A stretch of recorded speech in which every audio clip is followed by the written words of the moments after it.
Good evening, everyone, and welcome to tonight's program on the Underground Railroad Network to Freedom, brought to you by Freedom's Frontier National Heritage Area. My name is Jim Ogle. I'm the Executive Director of Freedom's Frontier, and it's a pleasure to welcome you here tonight. We're excited to share these series of programs on the Underground Railroad Network to Freedom as part of International Underground Railroad Month. And as we sit at the end of the month, we still have not only tonight's program on Grover Barn, but two additional programs for you to enjoy. One on Fort Scott and another on the Western route, the paths many enslaved people took to seek freedom by going far west into Kansas before they headed north. And we hope you'll be a part of those programs as well. Just a couple of points I'd like to make for you about your participation tonight. There are two ways for you to ask questions. The first of which is to hit the question and answer button at the bottom of your screen. That button will allow you to type in a question, and I'll be able to ask that question for you. At the same time, if you'd like to talk to our presenter in person, we have that opportunity for you as well. There's a little button at the bottom of your screen that says raise your hand, or it might be if you click on your name, you'll be able to also see that as a menu option. If you'll raise your hand, I'll call on you, open your microphone, and if you turn on your video as well, you can actually be seen by everyone who is attending tonight. So those are the two ways to ask your questions along the way. Now, before we get any further in all of this effort, I'd like to tell you a little bit about Freedom's Frontier National Heritage Area. We're so excited, like I said, to be supporting and producing these programs about the Underground Railroad Network to Freedom from the National Park Service. We have 22 total sites in Freedom's Frontier, and we're excited that we're able to share programs with you about many of them that are with organizations that are partners with the Freedom's Frontier organization. And one of the reasons we're excited is our mission is to tell the stories of the struggles of freedom in our region and their lasting impact on our nation. Now, we tell three nationally significant stories: the Missouri-Kansas border war and the Civil War on the Western frontier, the settling of the frontier, and the enduring struggle for freedom. Now, we represent an area defined by 41 counties, 12 of them in Missouri, 29 of them in Kansas, about 30,000 square miles, the size of South Carolina, and about 3 million people. Now, many of you have probably used our map to travel your way and to discover some of these sites.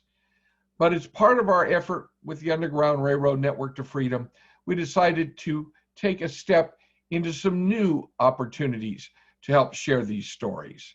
And that's why we developed this app. Sometimes the most important stories aren't widely told.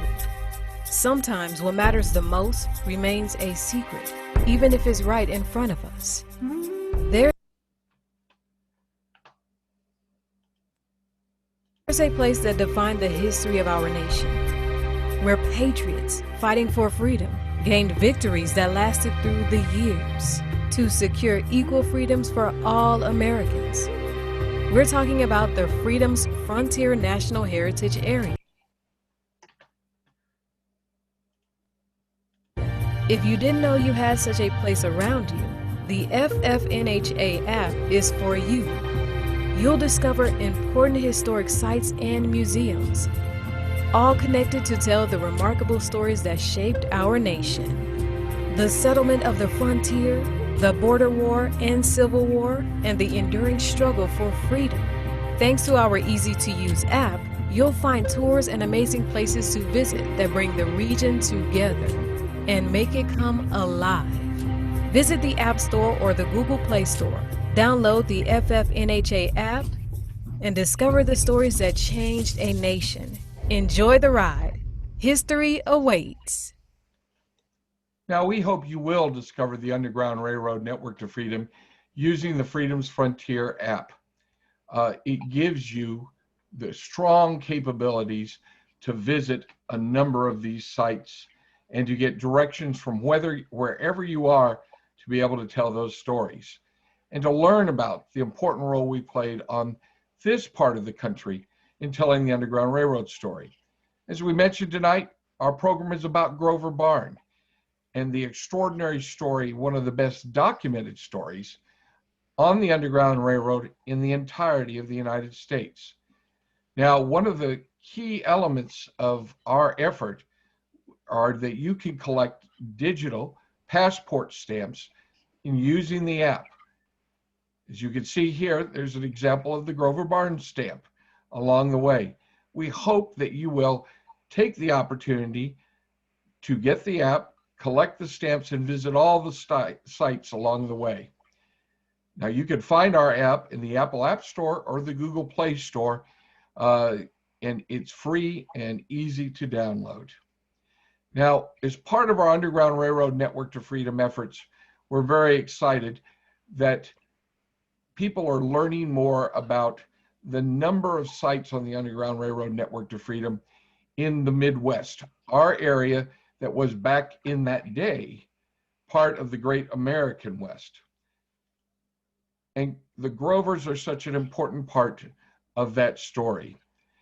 We're excited that Travel Kansas, the official travel organization for the state of Kansas, has participated with us in promoting this effort and creating a special website that tells the story of these Underground Railroad Network to Freedom sites.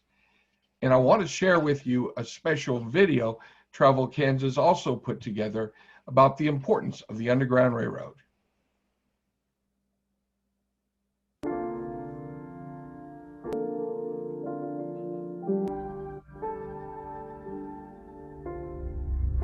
Whereas, Kansas has a rich history as being a part of the Underground Railroad, a network of people who work together to hide and transport freedom seekers on their journey north. And whereas the Underground Railroad played a significant role in the elimination of slavery in the United States and was a foundation for future civil rights movements, and whereas we are deeply motivated by the efforts of the courageous people who traveled the Underground Railroad and looked to Kansas as a gateway to freedom, as they have been a source of inspiration to generations of Americans. And whereas Kansas has 20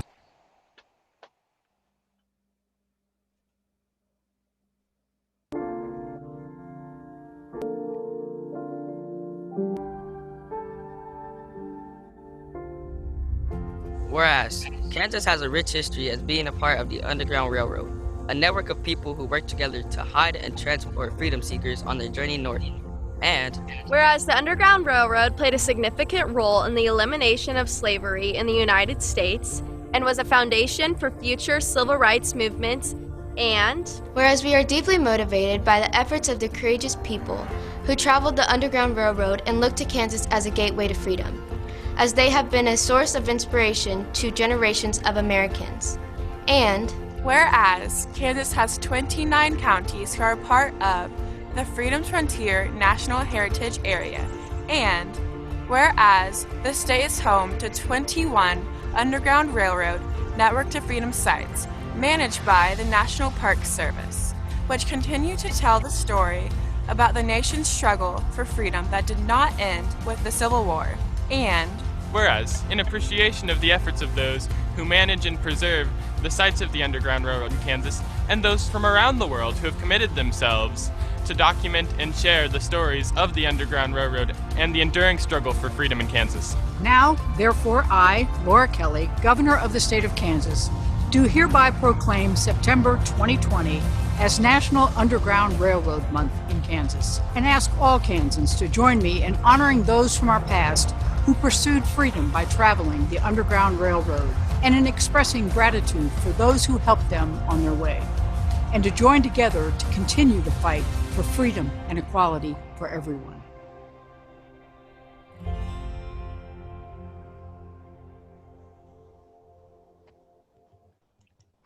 Those young people were so good, they were worth seeing twice, weren't they? Well, I'm excited that The governor and those young people participated as the governor of Kansas proclaimed this Underground Railroad Network to Freedom Month, as did the governor of Missouri along the way. So let's begin our program. I want to first introduce the woman who will be telling the stories tonight for us along the way. Judy Sweets earned a master's degree in historical administration and museum studies from the University of Kansas. She was employed at the Watkins Museum for 16 years, holding various positions, including archivist, collection manager, and register exhibit coordinator. Later, she served as the photo archivist at the Dole Institute of Politics until her retirement. Currently, she is an independent historical researcher and genealogist.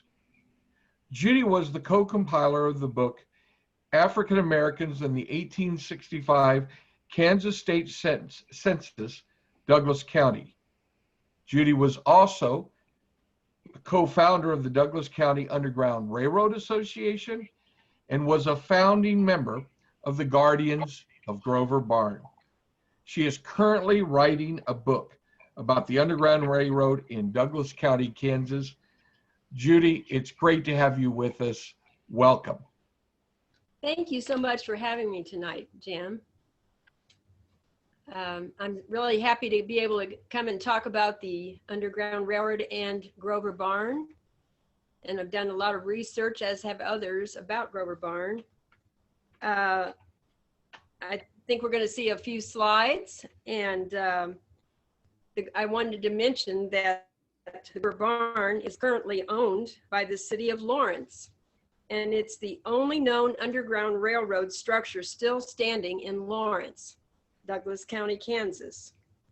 The stone barn is nationally significant for a number of reasons. Number one, it's one of the best documented Underground Railroad station in Kansas. And we know that abolitionist John Brown brought 12 freedom seekers there in 1859 on his last trip to Kansas. And also today it is a designated site on the National Underground Railroad Network to Freedom. Judy, could you tell us a little bit about the Kansas Underground Railroad?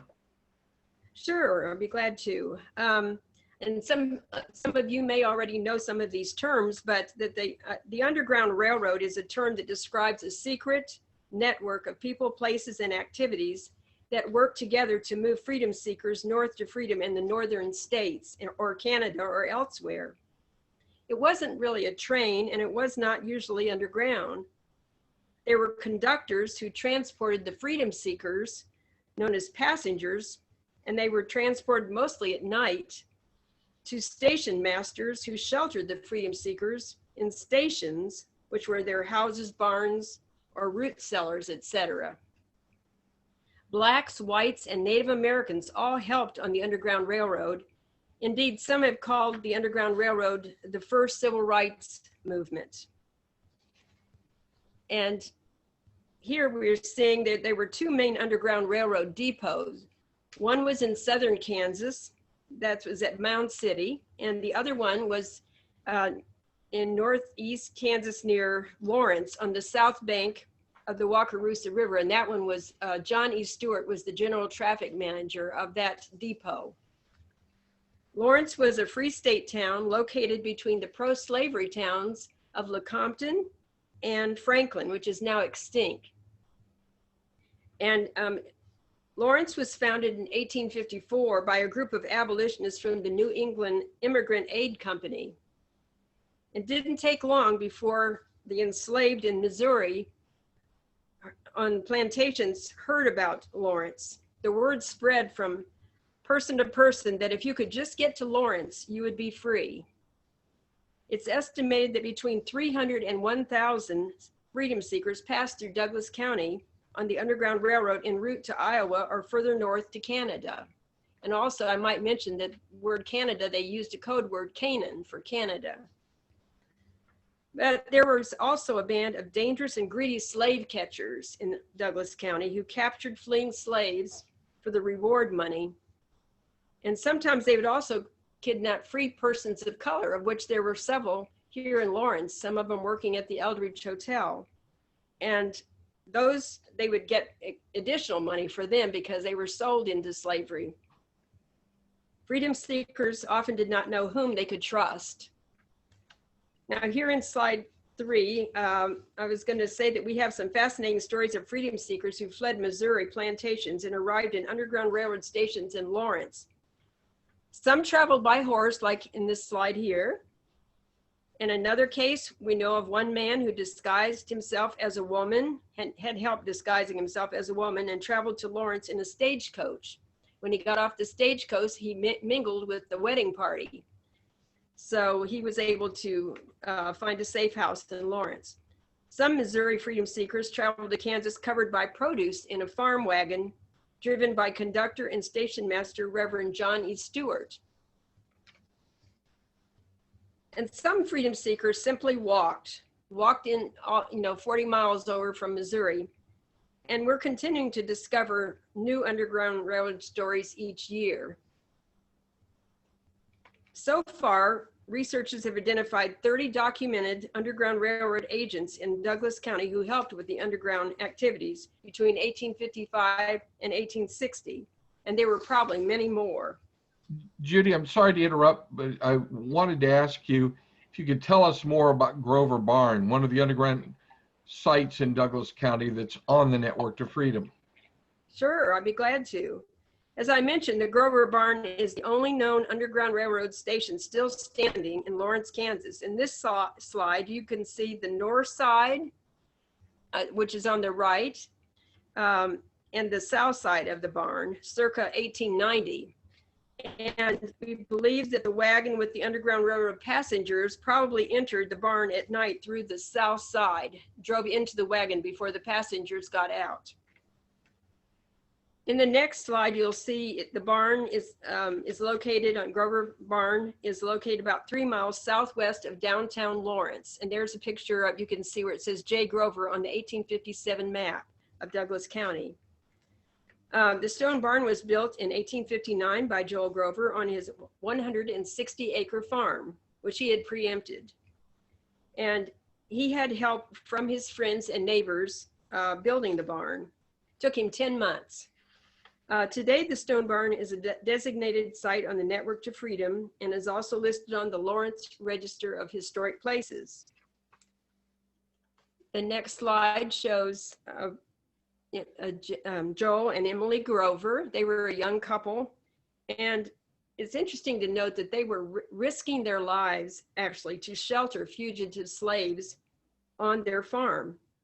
If they were caught, they risked 6 months in jail and a $1,000 fine, which in today's currency would be about $35,000. And that was for each slave. So you can imagine how risky that was for them. One of the best documented Underground Railroad events at the barn was the arrival of 11 freedom seekers and a newborn baby in late January 1859. The group had to stay down in Franklin County for about 3 weeks because after the birth of the baby, the mother was recovering from childbirth. This slide shows a painting by Arthur Covey in 1930, and it shows John Brown with the beard leading the freedom seekers on a 1,500-mile trip en route to Canada. Through historical research, we've been able to learn the names of most of the freedom seekers on the trip. So if you look down to the lower left, you see a mother holding her baby, and that mother's name was Narcissa Daniels, and her baby was named John Brown Daniels in honor of John Brown, the abolitionist. Then this picture shows a picture of John Brown as he looked in 1859. He'd grown a beard. His early days in Kansas, he was beardless in around 1857, but then he grew a beard. And upon the group's arrival at the Grover Barn, he brought the freedom seekers to Grover Barn, and they got them settled into the barn. And then he went into town, into Lawrence, to sell his oxen and arrange for finances. Meanwhile, the freedom seekers cooked a supply of provisions that were provided by the Grovers and the Abbott families. After a few days, the group resumed their trip going first to Topeka and then north through Nebraska, Iowa, Illinois, and Michigan. And finally, on March 12th, the Freedom Seekers crossed the Detroit River to freedom in Windsor, Canada. Okay, this is an interior shot showing different beams that are in the building currently. And it shows mortise and tenon construction. You can see that there are pegs in some of the images. And there's evidence that an adze was an ancient tool was used to shape some of the beams. You can see some of those marks on some of the beams there. We are so fortunate that Joel Grover kept a diary in 1858 for the whole year. Unfortunately, he didn't keep one that we know about for 1859, telling of the arrival of the Freedom Seekers. But what is so exciting is he did tell about where he got the wood, where he cut down the wood, and when he put the bents up, when they were raised in the barn. And also we know the names of some of the neighbors. He wrote about them sometimes in his diary, who helped him construct the barn. Okay, this last slide here is Sam and Jane Harper. Now they were on the trip. They were 2 of the 12 Freedom Seekers on the trip. And at the time, Jane was 35 years old and Sam was 18. They eventually got married, and here you see them in 1894 in Windsor, Canada. They were interviewed in 1895 by an Ohio historian named Wilbur Siebert at their home, and Jane told him that she had a series of 4 slaveholders while she was enslaved in Kentucky and Missouri. She also recalled what John Brown said when he liberated her from slavery in Missouri. She said, quote, "He asked me if we wanted to be free, and he said he'd take us to where we would be free," unquote. And Jane's husband, Sam, vividly remembered the 1858 to 59 Underground Railroad trip. He said, quote, "It was mighty slow traveling. We'd ride all night, and then maybe we'd have to stay several days in one house to keep from getting caught," unquote. I was really excited that in 2012, I was able to make email contact with a family in Windsor, Canada, who were descendants of Sam and Jane Harper. And when I told them the story, the family was unaware that the famous abolitionist John Brown brought their ancestors, Sam and Jane Harper, on the Underground Railroad trip with 10 other passengers all the way from slavery in Missouri to freedom in Canada. Judy, thank you. Those slides are very compelling and very interesting, and we really appreciate what you've done. I'd like to remind everyone that you can ask questions by tapping on the question and answer button, which is located at the bottom of your screen, or you could raise your hand if you would like, and by raising your hand, I'll be able to call on you and allow you to join our program. In fact, I believe that we've got one of the folks here has raised their hand. I'd like to bring him onto the screen. Mr. John Brown, give me 1 second.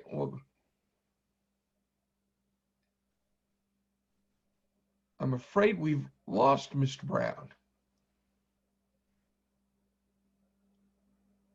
along the way. So, Judy, could you tell us briefly about some of the other Underground Railroad sites in Lawrence, Kansas that you're familiar with? Sure, I'd be glad to. Yes, I've been doing research about this for about 20 years now, as have others in our community. And I'm aware of a number of other sites in Lawrence connected to the Underground Railroad. In the northwest part of Lawrence, there was the Dr. John Doy home site, and it had 160 acres, which he had preempted also in 1857. The house is no longer standing, unfortunately, but today the site is bounded on the south by Peterson Road and on the west by Castle Drive. Dr. John Doy conducted 13 freedom seekers on his own journey in late January 1859. Unlike the John Brown journey, Dr. John Doy's caravan was ambushed by pro-slavers several miles north of Lawrence. And Doy was imprisoned for 6 months in Missouri, and the freedom seekers were returned to their slaveholders. So that trip didn't work, even though he left about the same time John Brown's caravan left. Unfortunately, John Doy's trip was unfortunate, did not work out. Later on, I might mention, though, that he was rescued by a group of 10 men from Lawrence called the Immortal 10. So after about 6 months, he was able to be brought back to Lawrence. Another Underground Railroad site is the former 1858 Robert Miller home in East Lawrence, where freedom seekers reportedly took refuge in the smokehouse behind the Miller home. The smokehouse, however, is no longer standing. And then I wanted to talk about, there are 3 Underground Railroad sites on Vermont Street from the late 1850s. One was a stone cottage where Reverend Richard Cordley, who, with his wife, sheltered a young slave woman named Lizzie for several months until she was taken to the next Underground Railroad station. And then Mrs. James Abbott, who also lived on Vermont Street, told the story of 2 teenage boys, freedom seekers, who were staying with her and her husband in a house on Vermont Street. We don't know the exact location on Vermont Street, about 1858. And the boys yearned to go outside into the fresh air and sunshine, and unable to resist, they finally went into the backyard. And when Mr. Abbott came home, Mrs. Abbott told him what had happened, and he realized the boys might have been seen and would be in danger of capture.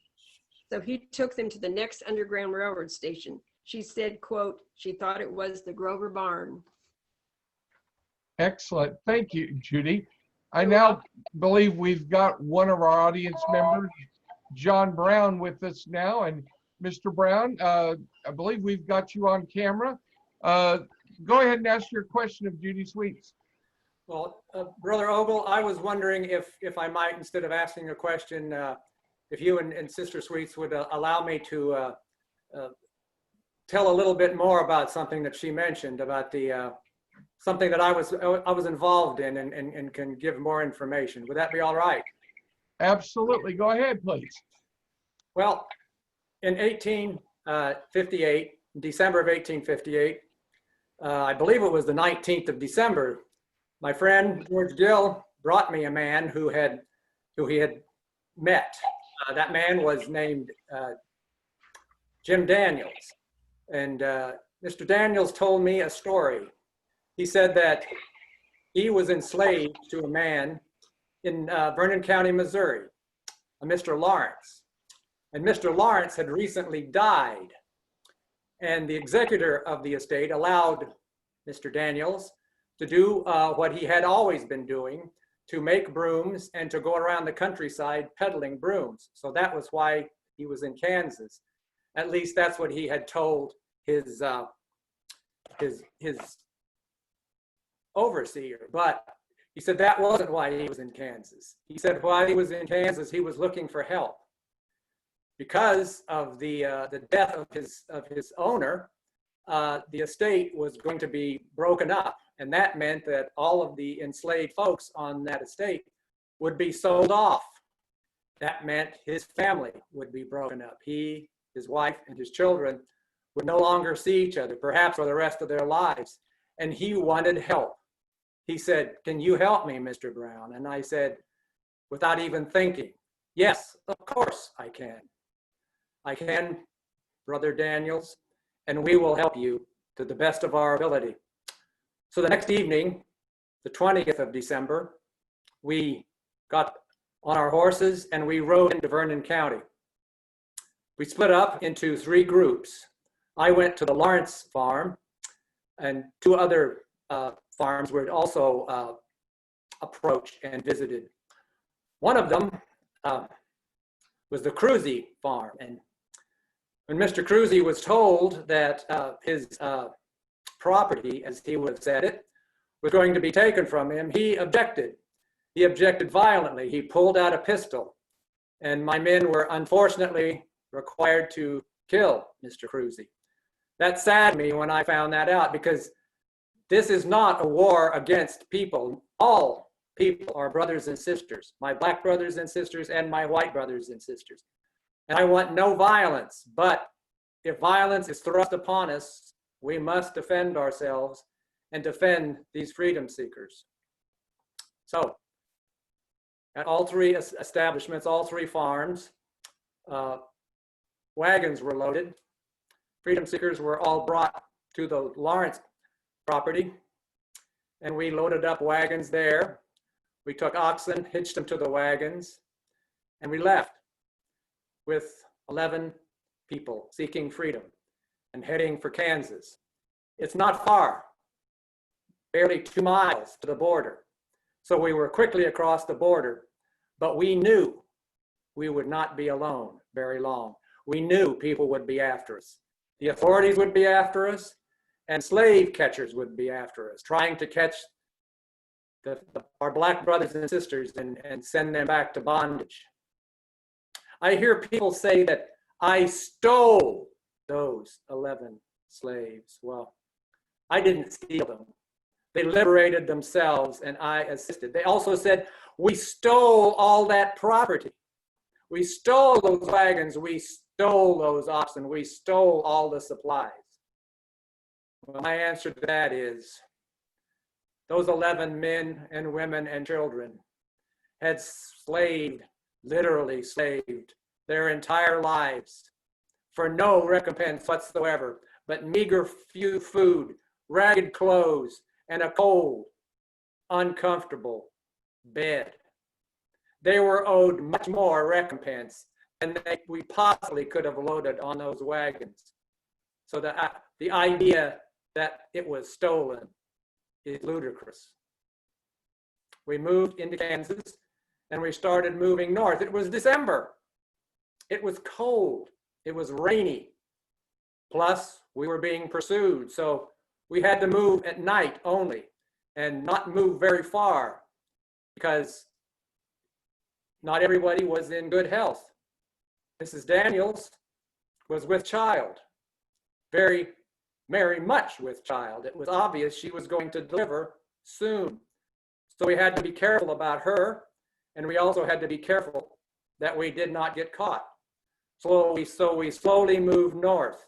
I did not stay with the party all the time. I would go forward on to the next safe house, arrange with them that they would have those folks stay and then come back. So I would go back and forth.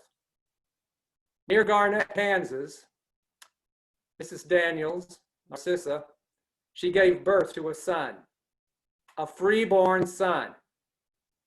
She was so grateful that her son was born free that she honored me by naming him John Brown Daniels. I will never forget that.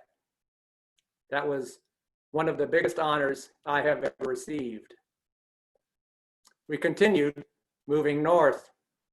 We got near to Douglas County, so I went forward on again to the house of my good friends, Joel and Emily Grover, station masters on the Underground Railroad. I told them we had 12 pieces of cargo for them. Should I bring them? They said, of course, Brother Brown, bring them anytime you want. So I went back down to where they were staying, they were hidden, and we escorted them to the Grover barn. We arrived at night, moved into the barn. Now, I hadn't mentioned this earlier, but I guess I will. I always cook food for my men when we're in the field, always. That is something I do to take care of my men. Jane, one of the freedom seekers, she said, I'm a cook. I'm going to cook on this expedition. I said, no, I cook for my men and I will cook for everyone on this expedition. And she said, no, I will cook. I said, no, I will cook. Jane said, I will cook. Jane cooked. So she also cooked for the men and women and the baby in the Grover barn. There was a man there, in addition to Joel and Emily, who was staying with them, Sam Reed. he was a hired hand, and I saw him taking notes, writing in his diary. I said, hope you're not saying that we're going to be here, that we are here. It is dangerous to do that. He said, well, it would fall into the wrong hands. So I hope it won't. We couldn't stay there very long. I don't remember exactly how long we stood there, but we left and we went on towards Topeka. After we were in Topeka, we went north towards Holton. Word got out where we were, and a large band of pro-slavery men began pursuing us. They were going to head us off. Word of that reached Topeka, and some men came out of Topeka to help reinforce our group. And as we moved north into Kansas on what they call the Lane Trail, I don't know exactly why it's named after Lane. He didn't design the trail. It was called the Freedom Trail, as far as I know, most of the time. But some people refer to it as the Lane Trail. We approached a creek that flowed east-west. And we noticed on the far side of the creek, a group of about 40, 45 men dug in, waiting for us. We knew who those men were. They were ready to capture us and take all our black brothers and sisters back into bondage. I was not about to let that happen. Men came up to me and said, what are we going to do, Captain Brown? Our path is cut off. I said, trust in the Lord and move north. I will not stop. I encouraged the horses to start moving, and we began moving north, heading directly towards the men. It was silent except for the creaking of the wagons and the horses' hoofbeats. We approached them. We got closer. We got closer. We were well within rifle shot. We were probably within pistol shot range when one of those men jumped up, turned around, and bolted, heading for his horse. That spooked all the other men, and they all jumped up, and they all ran for their horses. Now, those horses weren't used to men charging at them. So it spooked the horses, and they began running off without the men. And the men were desperately after them, trying to catch them. We saw at least 2 men grab the tails of their horses and be dragged across the prairie, trying to get them to stop. 2 men stayed, and we captured them. They said they stayed, they said, to show not everybody in the group was a coward, but most of those men ran off. And the only weapons that day were used were the spurs of those men. So some people have begun calling this incident the Battle of the Spurs. Very humorous. We continued north out of Kansas territory. That was the last time I set foot in Kansas territory, into Nebraska territory. We then went up near Nebraska City, a good free state town, a good abolitionist town. Crossed the river into Iowa and started across Iowa. A 1,500-mile trek. The men and women were getting tired. Fortunately, we were able to make arrangements to get on a train, and we rode in some boxcars. Not long after that, we met up with a man who worked for the railroad. His name was Alan Pinkerton, and he got us better accommodations, a private car that no one was allowed to get into. That car took us all the way to Detroit. And on March 12th, 1859, I watched as those 12 men, women, and baby cross to freedom in Canada.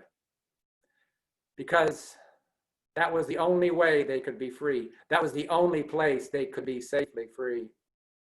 Thanks to the decision by Supreme Court Justice Taney in 1857 in the Dred Scott decision, there was no safety anywhere in America for anyone who was Black, slave or free. So that's a little bit more about the story of the 12 freedom seekers who stayed at Grover Barn. Well, thank you for joining us and sharing that. And if you could tell me, do you prefer Captain or Brother Brown? Oh, either one. Captain Brown is mainly used by people I am leading, but either one is fine. Well, if I may then return the favor of referring to you as Brother Brown, as you did me. It was Brother Ogle. I very much appreciate that. All men are brothers. Amen to that, Brother Brown. Would you mind staying for a few moments with us if any of the rest of our audience has questions of you? That would be fine with me. Wonderful, wonderful. I want to remind everyone that if you do have a question, you can either raise your hand, as Brother Brown did, to become part of the program tonight, or you can ask a question in the Q&A box on your screen. And let me ask one of those questions, Brother Brown. You are associated with so many important sites in the state of Kansas, but I have a particular interest, even though the Grover Barn site is so well documented. Your family had such a role to play, your extended family, in Osawatomie. And I wanted to know if you could talk a little bit about that. Yes, my sister. She was my half sister, but that didn't make any difference to us. Florilla was married to Adair, the Reverend Adair, and they lived in a cabin outside the limits of Osawatomie, and they were missionaries to the Indians. And it was at their cabin that my son Frederick stayed his last night before he was gunned down prior to the Battle of Osawatomie on August 30th of 1856. Thank you. I appreciate that, Brother Brown. Let me bring back in, if I may, our archivist and historian, Judy Sweets, to also be a part of this discussion.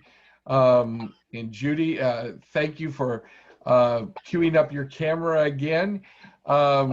It's a pleasure to have Mr. Brown and I join us, and I thought you might want to share with him some of the efforts that are ongoing to preserve and develop the interpretation of Grover Barn at Grover Barn. Yes, absolutely. We have a group called Guardians of Grover Barn.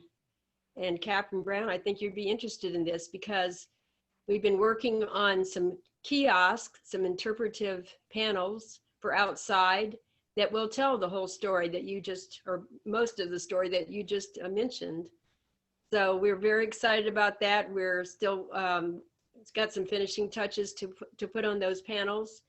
But that's going to be very helpful when people and tourists come by and want to stop and read those panels about the story of Grover Barn and who lived there, and more about the freedom seekers, and of course about you, Captain Brown. Good. I remind our audience, if anyone else has any questions they'd like to ask for tonight's program, if they please either raise their hand or hit the question and answer button on your screen, and you can type a question. Judy, we earlier asked you about a number of the other sites that exist. Kansas as a whole, and you've done a lot of documentation outside Douglas County, Kansas as a whole has a number of sites that have not yet been recognized to be on the Network to Freedom, but we know were used in the Underground Railroad. Could you talk a little about the larger group of sites that exist? Well, I'm not as familiar, with the other counties, but I know that in Wabaunsee County, there are quite a few. I think there, that they've already gotten some underground or Network to Freedom designations out there. And, there's so many that we keep, because of the digitization now, and there's so many old newspapers that have been digitized, it's much easier to find stories about what happened here in Kansas back in the 1850s. So I just feel that more and more will be designated in the future. And, if anyone knows of anything, I'd really love to hear of some more that are here in Lawrence or Douglas County. Martha Parker, who started the Wakarusa Valley Museum, she was a co-founder of the Underground Railroad Association with me about 14 years ago. And she has a book called Angels of Freedom that tells a lot of the stories about the Douglas County Underground Railroad sites. So I would suggest someone that's interested in this would try to get a copy of that book. Thank you, Judy. And I have a question from the audience wondering, we've heard the story of how you, Brother Brown, brought that group of 11 freedom seekers to the border with Canada and saw them safely entering Canada. But I was wondering if there is any documentation, and that's the point of this question, about have any of those people who left, have they been able, have any of their descendants come back to live in Kansas, or have you met any who are descended from people who were freedom seekers who used Kansas as part of the way that their family were able to become free? I have not met any, personally, but then they haven't been in Canada very long. So I would assume they would not have come back. It's not safe. But I would not be surprised that if someday they would come back, their descendants would come back to see where their story, their freedom story began. Judy, do you know of any descendants of freedom seekers who've come to settle back into Kansas once the war and history moved on? No, not in Kansas. I am in contact with a woman who was a descendant of someone who she thought was on this John Brown trip, and I found out he was actually on another trip in 1860. But that's what the story was passed down her family, that her ancestor was, and his name was George, was on the John Brown trip. And she now lives, I believe it's in Austria, has been over there quite a few years, and I've been in contact with her. But other than that, I haven't really heard of any others here. What is kind of interesting though, I was telling you about Sam Harper being interviewed. In that interview, he did say that his former slaveholder did come up to Canada to try to get him to come back. And he said, you must think I'm a fool to think that I'd go back with you and go down there and work, And so I thought that was kind of amazing that the slaveholder would go up all the way up there to try to persuade Sam to come back to Kansas or to Missouri. And Sister Sweets, Jen Klein asks this question: how might descendants of other freedom seekers know or find records of their families? What suggestions do you have as a person who has done this research over the years? How they would find their families? Well, that's why Debbie Lowry and I wrote or compiled the 1865 census. It's very difficult to find African Americans listed prior to 1870 census. And that's why Debbie and I compiled this 1865 census book, which, I mean, those records are available on ancestry.com and FamilySearch.org. And those are, you could even, you can access those through the public library here in Lawrence. But an interesting fact, though, I mean, it's wonderful. There were 2,000 people in 1865 who were African American.